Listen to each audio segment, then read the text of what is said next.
Salut, c'est Brigitte Girard, et vous êtes sur ma chaîne dédiée à la cosmétologie, aux soins de la peau et du visage. Abonnez-vous et laissez un like si la vidéo vous plaît. Alors, Quel est commençons. donc le traitement de l'atopie? Il est multiple, réalisé en plusieurs étapes. La plus importante est l'exclusion complète de l'allergène de l'occupation de l'animal. Mais dans la pratique, cette exigence n'est pas plus facile à satisfaire que de voler sur la Lune. Il n'existe pas plus d'une douzaine de laboratoires dans le monde capables d'identifier avec précision la cause spécifique d'une réaction allergique dans chaque cas. C'est pourquoi cette étape doit le plus souvent être contournée. On procédait alors à une désensibilisation de l'organisme.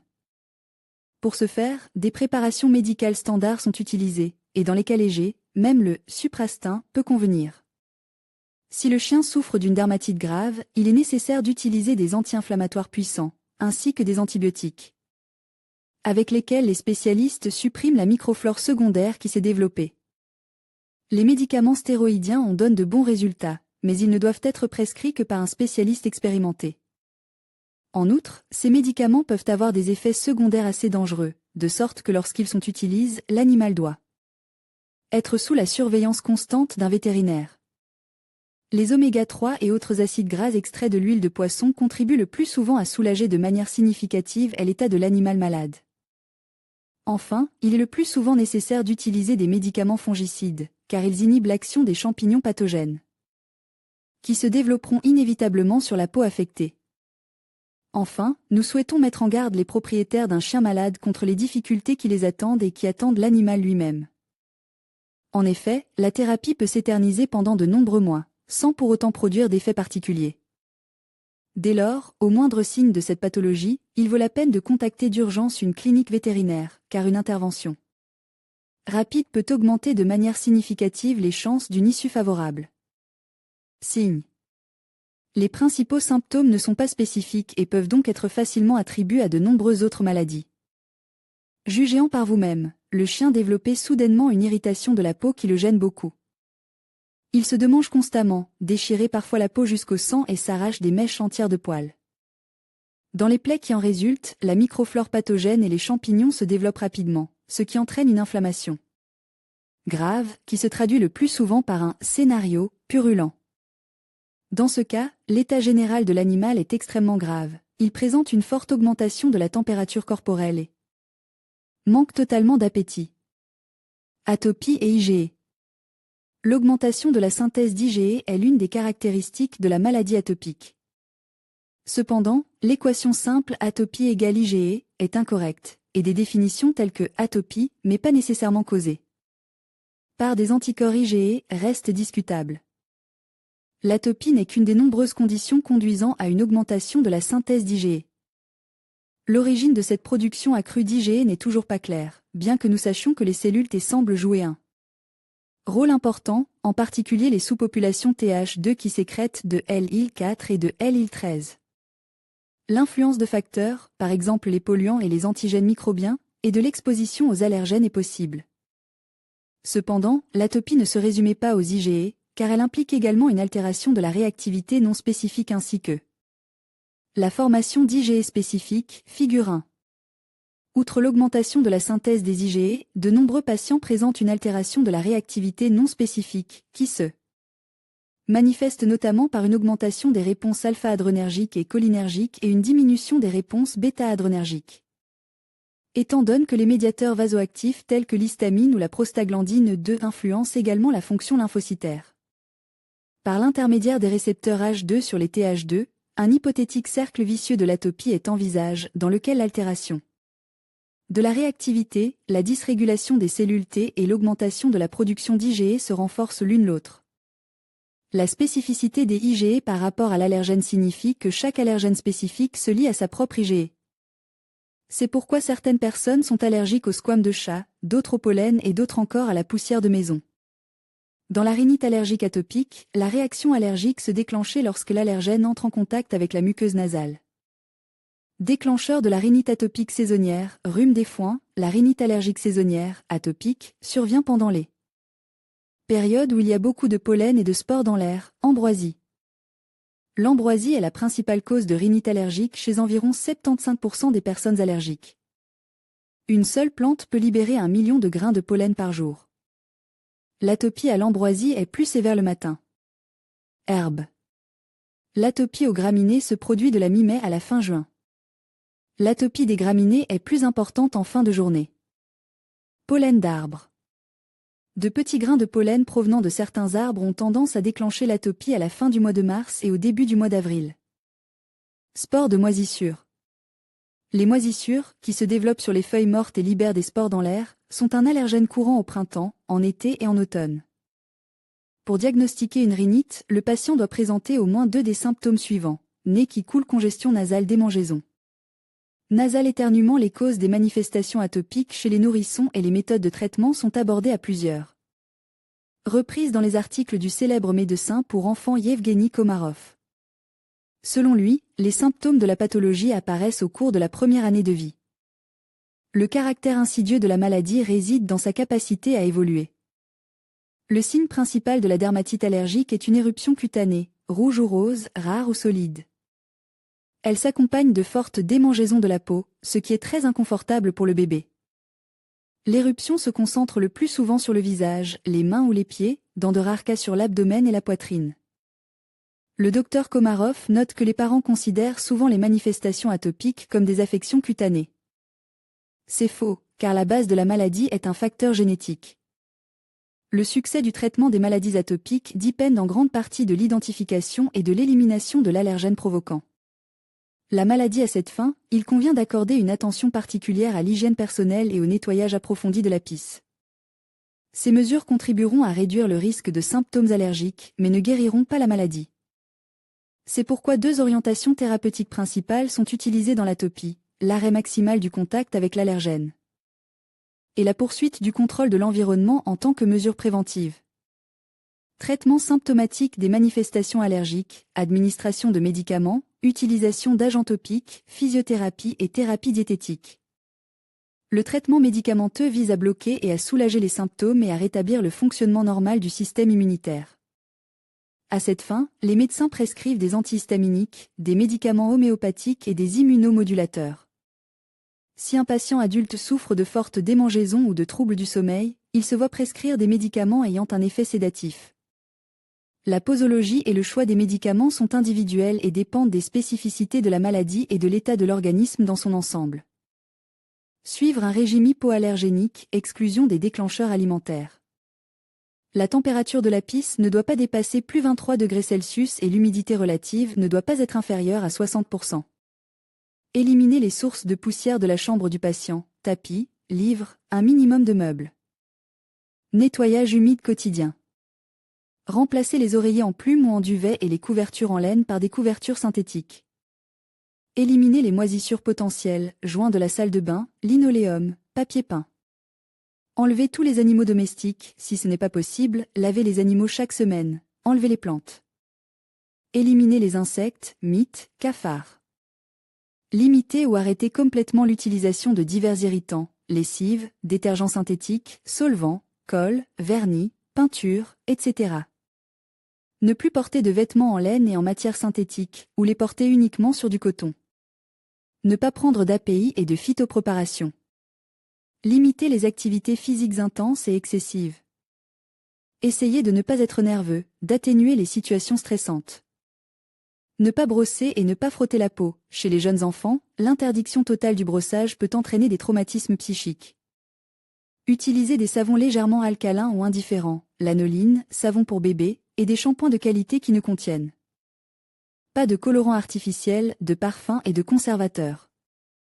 Utiliser des serviettes en tissu doux pour le bain. Utiliser une crème émolliente hydratante neutre, de préférence avec des céramides, après le bain ou la douche. Utiliser des produits cosmétiques hypoallergéniques, à choisir uniquement avec un dermatologue. Les humains ne sont pas les seuls à souffrir de maladies allergiques héréditaires. Ce problème est très répandu chez nos animaux de compagnie.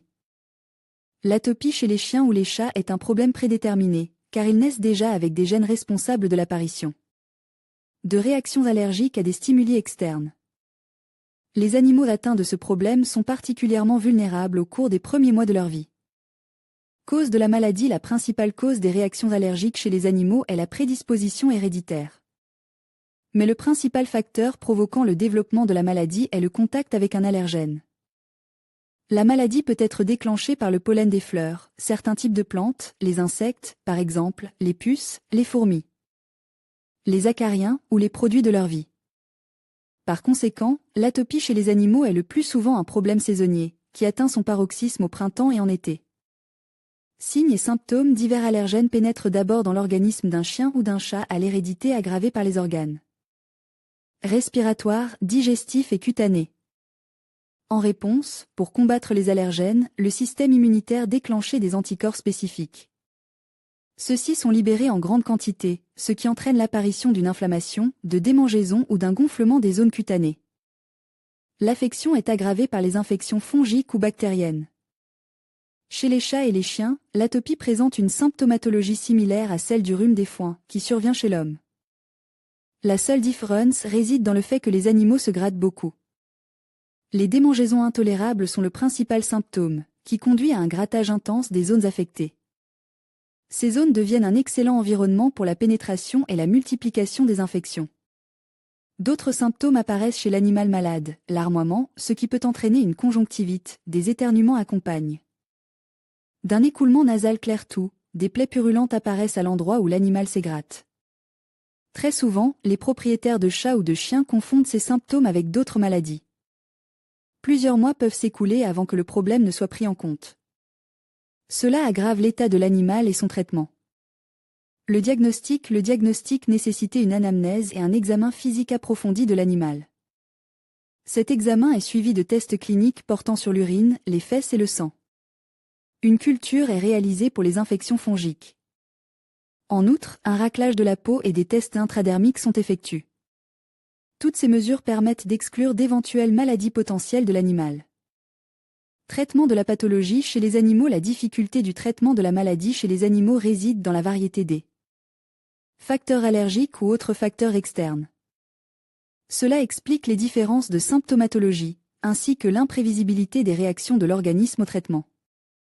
Toutes les mesures thérapeutiques visent à contrôler les symptômes de la maladie.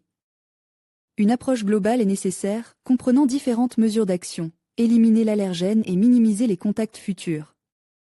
Avec lui, des antihistaminiques, tels que Suprastin, sont utilisés pour soulager les démangeaisons. Dans les cas avancés, des médicaments antifongiques sont utilisés. Traitement topique de la peau avec des crèmes, Nistaform, Travacor, un traitement approprié des organes affectés, yeux, oreilles, est effectué en parallèle. Un régime hypoallergénique permanent est prescrit à l'animal.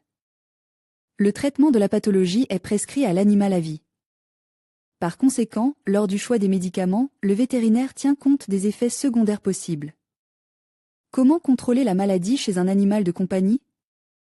L'atopie chez les animaux de compagnie n'étant pas guérissable, elle doit être soigneusement contrôlée. Bien qu'il soit peu probable que le propriétaire de l'animal puisse éviter tous les allergènes, il peut au moins protéger l'animal. Des facteurs provocateurs évidents, poussière, pollen, insectes. Pour ce faire, il convient d'accorder une attention particulière à l'hygiène du chien ou du chat, ainsi qu'à la propreté de la pisse.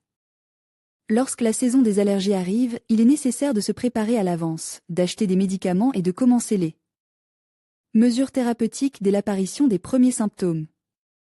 L'atopie est un problème grave et, surtout, permanent pour une personne ou un animal. Par conséquent, pour atténuer les symptômes et réduire la fréquence des rechutes, il est très important de choisir le bon traitement, de respecter les méthodes de prévention de base et d'accorder une attention particulière à un régime alimentaire adéquat et hypoallergénique. Il est assez difficile de distinguer la dermatite atopique des autres formes d'allergie. Il est possible d'obtenir de l'aide en la matière grâce à quelques symptômes. L'état des muqueuses en cas d'allergie, elles sont enflammées, alors qu'en cas d'atopie, elles sont rougies, mais non enflammées. Durée, les rougeurs dues à l'allergie disparaissent d'elles-mêmes au bout de quelques jours. Seules les zones touchées par les démangeaisons peuvent causer de l'inconfort. Les manifestations de la dermatite atopique ne disparaissent pas sans médicaments. Parallèlement, on observe des troubles digestifs, une faiblesse ou des vertiges. Bien-être général, la forme atopique affecte négativement le système nerveux, ce qui se traduit par une forte baisse de la force, de la fatigue et une diminution de l'efficacité. Ces symptômes ne se manifestent pas en cas d'allergie ordinaire. Il existe des différences entre ces concepts et dans le mécanisme d'apparition. La dermatite atopique est de nature génétique et est aggravée par des influences extérieures. La forme allergique, quant à elle, est provoquée par un allergène qui pénétrait dans l'organisme par le biais de l'alimentation ou de l'air. Pour traiter les allergies, il suffit de supprimer le facteur déclenchant. L'atopie, quant à elle, nécessitait un traitement médicamenteux visant à normaliser le système immunitaire. Les facteurs endogènes, hérédité, atopie, hyperactivité cutanée, perturbation des processus fonctionnels et biochimiques de la peau, jouent un rôle prépondérant dans le développement de la dermatite atopique. Ces facteurs, combinent à divers facteurs exogènes allergènes et non allergènes, stress psychoaffectif, fumée de tabac, conduisent au développement du tableau clinique de la dermatite atopique. Le développement de la maladie d'Alzheimer est basé sur une caractéristique génétiquement déterminée, héritage polygénique multifactoriel, de la réponse immunitaire aux allergènes. Les caractéristiques de la réponse immunitaire des patients atopiques sont la prédominance des TLP2, l'hyperproduction d'IgE totale et d'anticorps IgE spécifiques. La tendance à l'hyperactivité de la peau est le principal facteur déterminant la réalisation de la maladie atopique sous la forme d'une atopie. Le risque de développement de l'atopie chez l'enfant est plus élevé dans les familles dont les parents souffrent de maladies ou de réaction allergique. Si les deux parents sont en bonne santé, le risque de développement de l'atopie chez l'enfant est de 10 à 20%, si l'un des parents est malade, de 40 à 50%, et si les deux parents sont malades, de 60 à 80%. Un enfant présentant des manifestations de dermatite atopique, le groupe atopique comprend les formes allergiques de rhinite, de dermatite et d'asthme bronchique, ainsi que la pollinose, c'est-à-dire la réaction au pollen. La maladie débutait dans la petite enfance avec l'apparition d'une dermatite atopique, qui peut progressivement être complétée par une rhinite ou un asthme. Il s'agit de formes classiques d'atopie qui durent toute l'année. La rhinite atopique, l'écoulement nasal allergique ou rhinite atopique est un processus inflammatoire de la muqueuse des fosses nasales, provoqué par des irritants externes. La maladie apparaît souvent dans l'enfance, lorsque l'enfant commence à être confronté à divers allergènes. Elle peut se manifester de manière saisonnière ou tout au long de l'année. Tout dépend du facteur déclenchant. Les principaux symptômes de la maladie sont les suivants: la congestion nasale, qui oblige à respirer par la bouche, une altération de l'odorat, des éternuements qui surviennent après un contact avec un irritant ou le matin, gonflement, des démangeaisons au niveau du nez, larmoiement, un écoulement muqueux et aqueux. La rhinite atopique qui sévit toute l'année se complique souvent d'infections secondaires, en raison du gonflement des muqueuses et de l'obstruction des sinus. La maladie a une prédisposition héréditaire et survient chez les enfants ayant des antécédents familiaux d'urticaire, d'asthme allergique et d'autres atopies. Par conséquent, un recueil minutieux de l'anamnèse est très important pour le diagnostic. Dermatite, il s'agit d'une maladie chronique de la peau résultant d'une exposition allergique. L'étiologie et le traitement adéquat dépendent du degré de propagation de la maladie. Les principaux éléments de la dermatite sont diverses éruptions cutanées, taches, cloques, ampoules. Les autres manifestations comprennent un gonflement des zones touchées, des démangeaisons, dont l'intensité dépend du degré d'irritation. Des terminaisons nerveuses, dans la zone qui a subi l'inflammation, la température augmente, une sensation de brûlure. Par ailleurs, les symptômes sont variables, en fonction de la forme de la maladie et des facteurs provoquants. La dermatite chronique est rarement une maladie indépendante, elle s'associe à l'asthme bronchique, à la rhinite ou à la pollinose. Les femmes sont les plus touchées par cette pathologie, 65% des patients. La principale cause de la dermatite est la prédisposition génétique, surtout dans la lignée féminine. Asthme bronchique, forme atopique, il s'agit d'une lésion chronique des voies respiratoires. Cette maladie se développait sur fond de tendance génétique à l'atopie.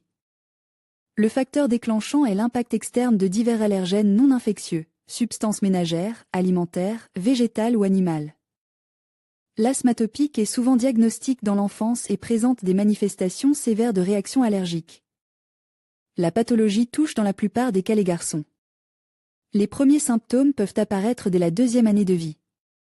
Une crise asthmatique de suffocation survient, accompagnée d'éternuements, de congestion nasale, de toux sèche. En cas de contact prolongé, les crises peuvent durer 24 heures. La vie du patient est alors menacée par une insuffisance respiratoire ou des troubles du rythme cardiaque. Les infections bactériennes peuvent également devenir des complications. Urticaire, polynose, édème de quinque, d'autres manifestations allergiques courantes résultant de la réaction du système immunitaire.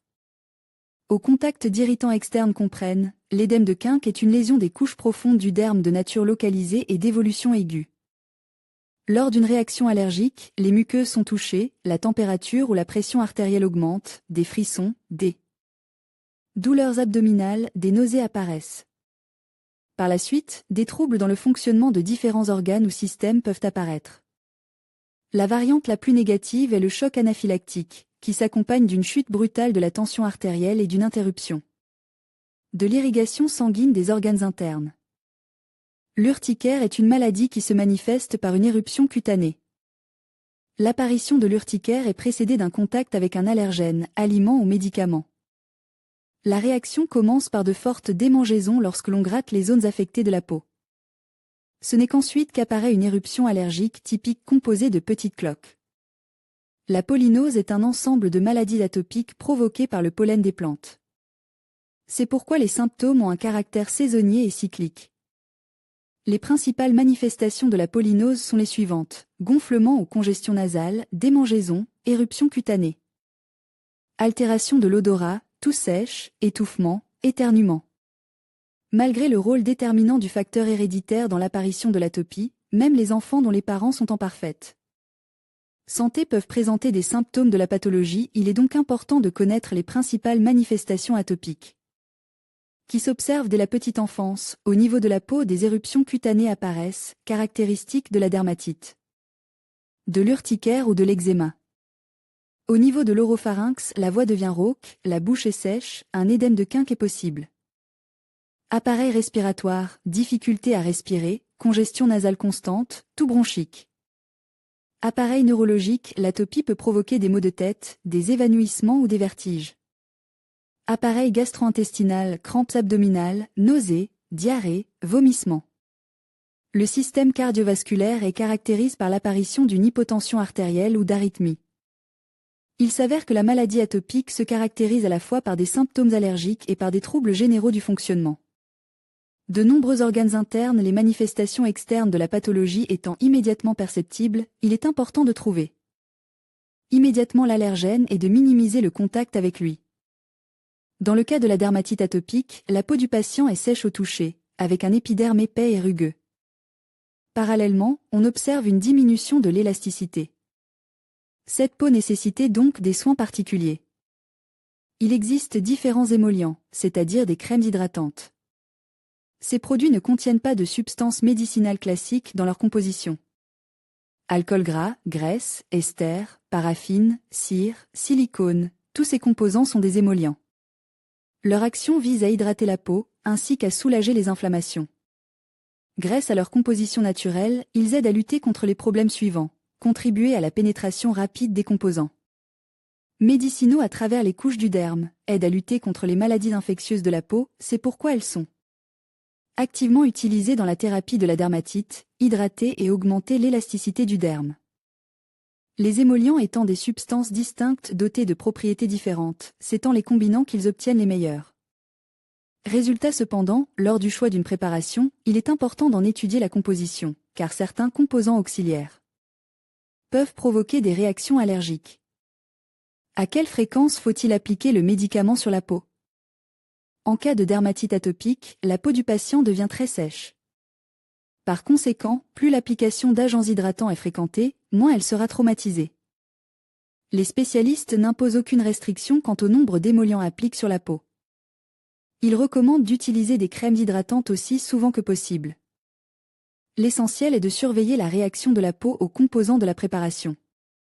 Nom des émollients pour adultes. Le marché pharmaceutique offre un vaste choix d'émollients conçus pour toutes les manifestations de l'atopie. Le prix varie en fonction de la composition du médicament. Un émollient approprié est sélectionné par un spécialiste, car chacun de ces moyens a ses propres caractéristiques et son principe d'action sur le derme.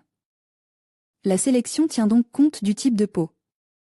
La liste des remèdes destinés à traiter l'atopie chez l'adulte comprend des dizaines de médicaments issus des pays post-soviétiques et de la production étrangère.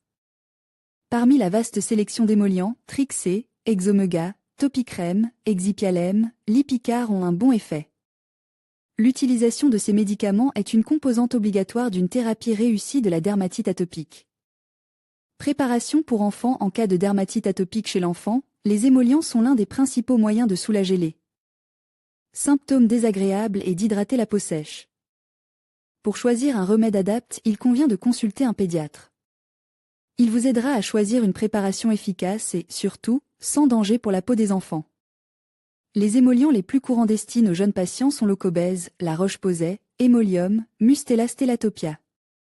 Ils contiennent dans leur composition des graisses naturelles, de la paraffine, du silicone, des huiles essentielles et de la cire, grâce auxquelles vous pouvez soulager les symptômes de la dermatite et prévenir l'apparition d'une récidive. Émollient pour nouveau-né immédiatement après la naissance de l'enfant, les parents sont très attentifs au choix des médicaments. Ainsi, en cas d'atopie chez le nourrisson, les experts recommandent Topicrem, Physiogel, le Lait-Aderma ou le baume d'Ardia. Ces médicaments traitent les rougeurs de la dermatite, nourrissent et restaurent la peau délicate du nourrisson. Le Lait-Aderma est un excellent agent préventif, en particulier dans les familles où l'anamnèse est aggravée. On distingue 3 grandes maladies allergiques, la dermatite atopique, l'écoulement nasal ou conjonctivite et l'asthme. Chacune a une symptomatologie particulière. Lorsqu'elles se succèdent par paliers, on parle de marche atopique.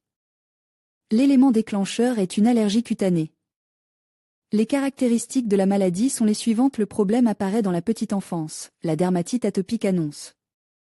Ensuite l'apparition d'une conjonctivite ou d'une rhinite, puis d'une maladie asthmatique, l'analyse du plasma sanguin révélait une augmentation du taux d'immunoglobulineux. Ces 3 types de maladies sont des composantes d'un même processus, ce qui nécessitait un traitement complexe. Une thérapie qualifiée et opportune, débutée dès l'enfance, permet d'arrêter la marche atopique. Aussi étrange que cela puisse paraître, il n'existe pas encore de définition exacte. Le plus souvent, le terme atopie implique une prédisposition héréditaire à l'apparition de certains types de réactions allergiques. D'autres chercheurs, cependant, suggèrent que le terme inclut également un risque accru de maladies auto-immunes. Presque toujours, le mot est absolument identique au terme dermatite atopique. Les vétérinaires estiment que c'est à cette pathologie que l'on doit l'apparition d'au moins 10% de toutes les maladies de peau recensées chez les chiens, mais son diagnostic devient de plus en plus difficile chaque année. La prévention primaire de la dermatite atopique consiste à éviter la sensibilisation de l'enfant, en particulier dans les familles où il existe une prédisposition héréditaire aux maladies allergiques. Pendant la grossesse, éviter le tabagisme actif, éviter le tabagisme passif, fournir une alimentation maternelle équilibrée, variée, éviter les traitements médicamenteux irrationnels, pendant le postpartum, allaitement, si possible, au moins jusqu'à L.